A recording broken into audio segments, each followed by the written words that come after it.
చలనచిత్ర పరిశ్రమకు పెద్ద దిక్కు దాసరి నారాయణరావు. ఆయన హఠాన్మరణంతో అందరూ ఉలిక్కిపడ్డారు. ఆయన మరణ వార్త విని టాలీవుడ్, కోలీవుడ్, బాలీవుడ్ ప్రముఖులు కూడా సంతాపం వ్యక్తం చేశారు. ఇక టాలీవుడ్ మొత్తం తరలి వచ్చిందే. కానీ మెగాస్టార్ చిరంజీవి ఆయనను కడసారి చూసేందుకు రాలేదు. ఆయన చైనాలో ఉన్నాడు కాబట్టి రాలేకపోతున్నానని సంతాప సందేశం పెట్టారు. ఇక చిరు చైనాలో 80వ దశకం హీరోయిన్లు, హీరోలతో తన సహ నటీనటులతో ఎంజాయ్ చేస్తున్నారు. ఆయన వెంట ఆయన సతీమణి సురేఖ కూడా ఉన్నారు. గత కొంతకాలంగా దక్షిణాదికి చెందిన 80వ దశకం నటీనటులు ప్రతి ఏడాది కలిసి కొన్ని రోజులు గడుపుతున్నారు. మొదట ఈ ఐడియా రాధిక, సుహాసినిలకు వచ్చింది. గత కొంతకాలంగా మన దేశంలో కేరళలో, చెన్నైలో వీరు ఇలా కలుస్తూ వచ్చారు. కానీ ఈసారి చైనాను ఎంపిక చేసుకున్నారు. ఇక దర్శకుడు శంకర్ ఐ సినిమాని చైనాలో తీసిన లొకేషన్లను తెలుసుకుని ఈ జట్టంతా చైనాలో ఆయా లొకేషన్లను, ఇతర ప్రాంతాలను చూస్తూ ఎంజాయ్ చేస్తున్నారు. ఇది తప్పు కాకపోయినా చిరంజీవి దాసరి మరణ వార్త విన్న వెంటనే ఇక్కడికి రావడమో లేక కనీసం జరిగిన సంతాప సభకు హాజరవ్వడమో చేసి ఉంటే బాగుండేది. ఇక 80వ దశకం నాటి హీరోలు, హీరోయిన్లకు కూడా దాసరి మీద మంచి గౌరవమే ఉంది. వారిలో చాలా మందితో ఆయన చిత్రాలు చేశారు. ఇక బాలకృష్ణ పోర్చుగల్లో పూరి జగన్నాథ్ చిత్రం షూటింగ్ లో ఉండడం వల్ల రాలేకపోయారట. దాంతో ఆయన ఈ 80వ దశకం నాటి జల్సా పర్యటనకు హాజరు కాలేదు. వెంకటేష్ మాత్రం దాసరి మరణ వార్త విని ఈ పర్యటనను అందుకోలేదని అంటున్నారు.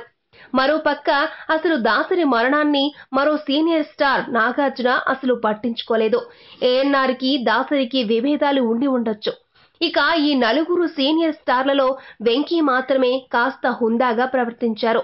సౌమ్యుడు, కాస్త ఆధ్యాత్మిక భావాలున్న వ్యక్తి కావడం, తమ నాన్నగారైన దివంగత లెజెండరీ నిర్మాత డి రామానాయుడుకు దాసరి అత్యంత ఆప్తుడే కాక సురేష్ ప్రొడక్షన్స్ బ్యానర్లో పలు చిత్రాలకు దాసరి దర్శకత్వం వహించి ఉన్నారు. ఇక వెంకీ కూడా దాసరి దర్శకత్వంలో బ్రహ్మపుత్రుడు, టూ టౌన్ రౌడీ చిత్రాలలో నటించి ఉన్నాడు కాబట్టి కాస్త బాధతో దాసరిని కడసారి చూసేందుకు వచ్చారు. ఇక బాలకృష్ణ విషయానికొస్తే ఆయన తండ్రి స్వర్గీయ ఎన్టీఆర్ కు బొబ్బిలిపులి, సర్దార్ పాపారాయుడుతో పాటు మనుషులంతా ఒక్కటే వంటి పలు చిత్రాలను దాసరి చేసి ఉన్నారు. ముఖ్యంగా ఎన్టీఆర్ టీడీపీ పార్టీని స్థాపించినప్పుడు దాసరి ఎన్టీఆర్ తో తీసిన బొబ్బిలిపులి, సర్దార్ పాపారాయుడు చిత్రాలు ఎన్టీఆర్ పొలిటికల్ మైలేజ్ కి ఎంతగానో ఉపయోగపడ్డాయి. ఆ తర్వాత ఎన్టీఆర్ టీడీపీ మేనిఫెస్టో రూపకల్పన, ప్రచార రథంలో పర్యటనలు ఇవన్నీ దాసరి మస్తిష్కం నుంచి పుట్టినవే. అలా తన తండ్రి ముఖ్యమంత్రి కావడానికి ఇతోధిక సాయం చేయడమే కాక పరాజయం పాలై ఉన్న బాలకృష్ణతో దాసరి ఎంతో కసితో పరమవీర చక్ర సినిమా తీశారు. జయాపజయాలను పక్కన పెడితే ఆ చిత్రంలో బాలయ్యను దాసరి సరికొత్తగా, పవర్ఫుల్ గా చూపించారు. ఇక నాగార్జున విషయానికొస్తే అన్నపూర్ణ బ్యానర్లో ప్రేమాభిషేకంతో పాటు బహుదూరపు బాటసారి, ఏడంతస్తుల మేడ, మేఘ సందేశం వంటి కళాఖండాలను రూపొందించారు. దేవదాసుకి ఆనాడే సీక్వెల్ తీశారు. ఇక నాగార్జునతో కూడా దాసరి మజ్ను వంటి మొదటి హిట్ ను, రొమాంటిక్ టచ్ ని మిక్స్ చేసి మంచి చిత్రం అందించారు.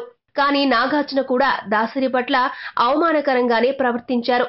చిరంజీవితో అయితే దాసరిది విడదీయరాని బంధం. ఆయనతో పెద్దగా చిత్రాలు చేయకపోయినా చిరుకి దాసరి కెరియర్ మొదట్లో ఎంతో ప్రోత్సాహం అందించారు. విలువైన సలహాలిచ్చి కెరియర్లో ఎదిగే విధంగా, కష్టాలను ఓర్చుకుని పట్టుదలతో ఎదగడం ఎలా అనేది తన జీవితం నుంచే ఆయన చిరుకు దిశానిర్దేశం చేశారు. ఇక తన సామాజిక వర్గం అంటే దాసరికి చాలా ఇష్టం.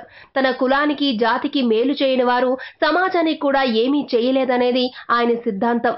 ఇక తన 100వ చిత్రంలో నటించడానికి ఎందరో పోటీ పడినా దాసరి చిరుతో లంకేశ్వరుడు తీశారు. ఇలా వీటన్నింటినీ మరచి మన పెద్ద హీరోలు దాసరి విషయంలో తమ చిన్న చూపును ప్రదర్శించారని చెప్పడం వాస్తవమే. ఈ వీడియో మీకు నచ్చితే ఓ లైక్ కొట్టండి, మీ ఫ్రెండ్స్ కు షేర్ చేయండి.